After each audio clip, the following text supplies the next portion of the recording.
किस्त नंबर 2। दोस्तों, शुरू करने से पहले चैनल को लाजमी सब्सक्राइब कर लें। और दिल में सोचा, जिस वजह से परेशान हूं तुम्हें पता चले तो तुम्हारी भी होश उड़ जाएंगे। इससे पहले कि मजीद आगे बढ़ता, वो अच्छल कर पीछे हो गई और हंसते हुए बोली, चलें अब जल्दी से हाथ मुंह धो के नीचे पहुंचें, मैं फरवा को लेकर जाती हूं। मैंने भी हंसते हुए उसकी तरफ बाजू खोले और उसे बाजुओं में आने का इशारा किया, लेकिन उसने मुना से जबान निकालकर मुझे चढ़ाया और दरवाजा खोलकर बाहर निकल गई। मैं भी जल्दी से बेड से उठा और हाथ मुंह धोकर नीचे उतर गया, जहां उम्मी लावंज में बैठी हुई सब्जी छील रही थीं। मैंने उनको सलाम किया तो उन्होंने जवाब दिया और पूछा, क्या हाल है, अब तबीयत कैसी है? उनकी नज़र में माऊं जैसी इजली फिक्र थी। मैं हिंसते हुए उनके पास पहुंचा और उन्हें कहा, अरे अम्मी जी, अब मैं बिल्कुल ठीक हूं, धूप में जरा सा सर दर्द हो गया था। उम्मी ने मुझे दिलासा दिया और मौसम को बुरा भला कहने लगें और फिर बोलें, जाओ, फ्रिज में तुम्हारे लिए शरबत रखा है, वो निकाल कर पी लो और उन निकमियों से भी बोलो कि चाय लाएं। मैं अम्मी के पास से मड़ा और किचन की तरफ जाने लगा। इतने में सामने से अबू भी आते दिखाई दिए। मैंने उनको सलाम किया और किचन की तरफ बढ़ गया।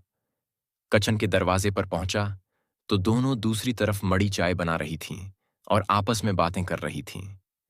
मेरी नज़र पड़ी तो दोनों की कमर मेरी तरफ थी। मेरी नज़र फौरन फिसलती हुई दोनों का मुआजना करने लगी और ये देखते ही मुझे बहुत अजीब लगा कि हुना की निस्बत फरवा की मोटी थी। हालांकि वो उम्र में हिना से छोटी थी, लेकिन ऐसा लग रहा था कि दो छोटे साइज के तरबूज किसी ने काट कर पतली कमर पर लगा दिए हों। इसकी निस्बत हिना की छोटी थी और लंबूतरी शक्ल में थी। मैं उनके पीछे किचन के दरवाजे में खड़ा बगूर उनका मुकाबला कर रहा था कि अचानक फरवा पीछे हुई और उसने किचन के काउंटर के नीचे बने दराज को झुककर खोला और उसमें से कुछ निकालने लगी। उसके इस तरह झुकने से मुझे उसकी दरमियानी गली का इलाका वाज़ेह तौर पर महसूस हुआ।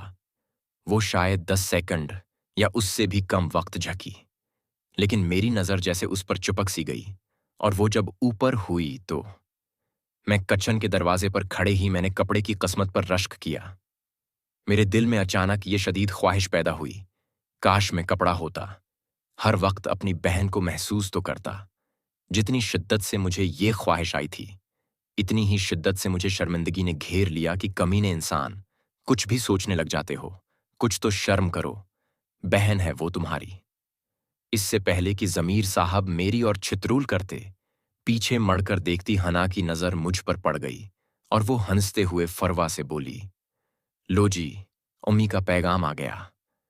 फरवा ने भी मड़कर मेरी तरफ देखा और जैसे ही हमारी आंखें मिलीं, उसकी आंखों में मुझे शर्म और होंठों पर यह बल्कि सी मुस्कुराहट नजर आई और वो दूसरी तरफ मुड़ते हुए बोली, उम्मी को बताएं बस चाय पहुंचने वाली है।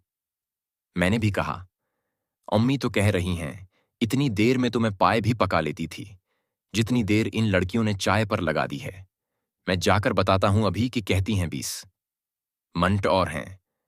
मेरी बात खत्म होते ही फरवा फौरन पीछे मड़ी और बोली, कोई जरूरत नहीं है मासी फितना बनने की, यहीं रखो और हमारे साथ ही चाय लेकर जाना। इसके यूं कहने पर हना और मैं मुस्कुरा पड़े और सच्ची बात यही थी कि उसको देखने का मेरा भी दिल कर रहा था और बार बार मेरी नजर उस पर पड़ रही थी।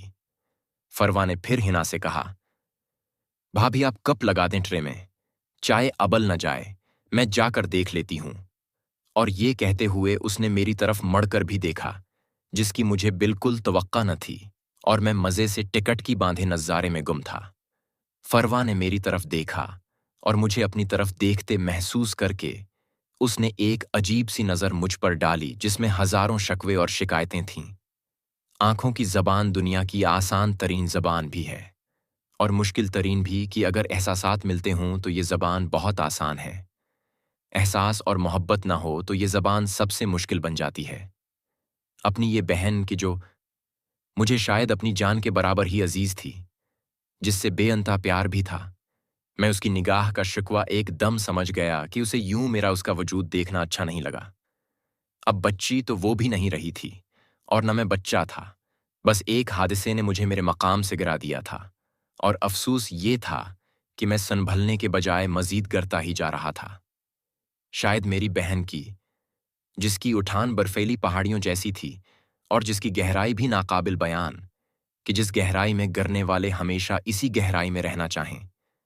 लेकिन उसका वजूद जितना भी हुसैन हो, माशरती, मजहबी, अखलाकी तौर पर मेरा उस पर कोई हक न था, और यही हमें पढ़ाया समझाया भी गया था कि तुम उस फल के माली और रखवाले तो ज़रूर हो, लेकिन ये खाना किसी और के नसीब में है। और बिल्कुल इसी तरह वो भी जानती थी कि माली जितना भी तौजा दे, जितना भी प्यार करे, ये फल, ये गहराइयाँ उसकी नहीं हैं।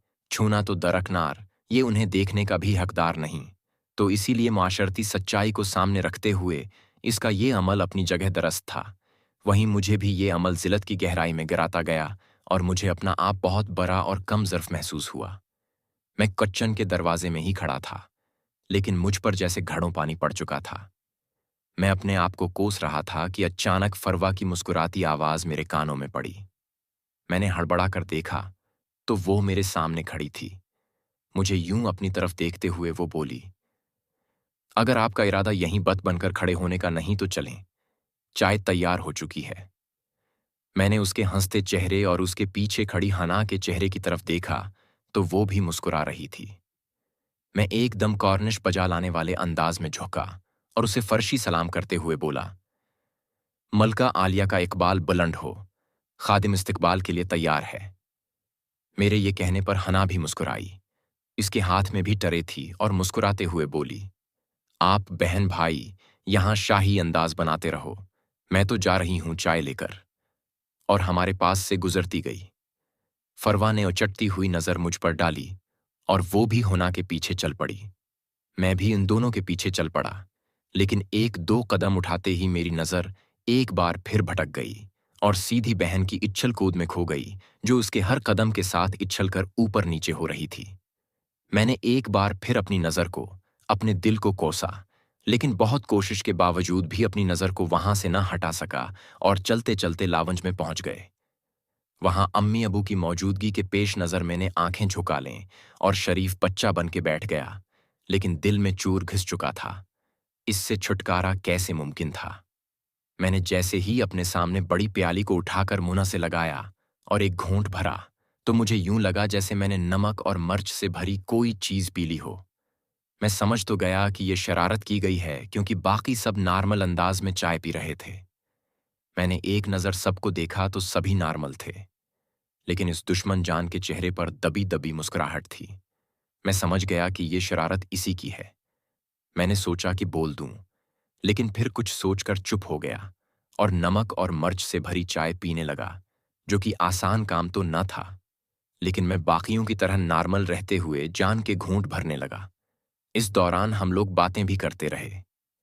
बाकी सबकी चाय तकरीबन खत्म हो रही थी, जबकि मैं मुश्किल से आधा कप ही पी पाया था।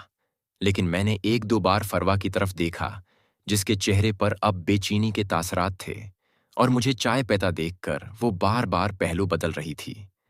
लेकिन मैं नॉर्मल अंदाज में घूंट भर रहा था। जैसे ही अबू ने कप नीचे छोड़ा, फरवा तेजी से उठी और मेरे आगे से आधा कप फौरन उठा लिया और थोड़ा चेहरे पर जबरी मुस्कुराहट लाते हुए बोली, अरे भाई, आपने भी जल्दी चाय खत्म कर ली जबकि अभी आधा कप बाकी था। वो टरे में बाकी कप इस तरह रख रही थी कि मेरा आधा कप किसी को नजर ना आए।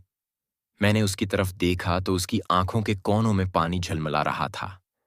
मैं समझ गया कि वो मेरे चुप रहने से खुद भी नाराज हो रही है, और तभी उसने मुझसे आधा कप पकड़ लिया है। फरवा कप समेट रही थी तो अम्मी ने हुना से कहा, बेटी तुम मेरे और उनके कपड़े इस्त्री कर दो, और फराही तुम बर्तन धोकर रख दो, शाबाश। फराही तो बर्तन समेट कर किचन की तरफ चली गई और होना कपड़े इस्त्री करने चली गई, और मैं अम्मी अबू के पास बैठकर बातें करने लग गया। दिल तो मेरा चाह रहा था कि जाकर फराही को देखूं, लेकिन मैं वहां से न उठा। हमें बातें करते कोई 5 मिनट गुजरे थे कि उम्मी ने मुझे कहा, जाओ फ्रिज से मेरी दवाई तो निकाल लाओ, आज दिन में मुझे खानी याद ही नहीं रही। इससे पहले कि मैं कुछ कहता, अबू ने जरा सख्त लहजे में उम्मी से कहा, बेगम तुम कम अज कम। दोस्तों, अगली किस्त देखने के लिए चैनल को लाजमी सब्सक्राइब कर लें और साथ में बेल आइकन को भी दबा दें, ताकि नई किस्त का नोटिफिकेशन आपको फौरन मिल जाए। दोस्तों, किसी भी किस्म की कहानियां या फिर ये कहानी कटिंग के बगैर घर की या बाहर की मुकम्मल कहानियां खरीदने के लिए इस नंबर पर व्हाट्सएप पर राब्ता करें।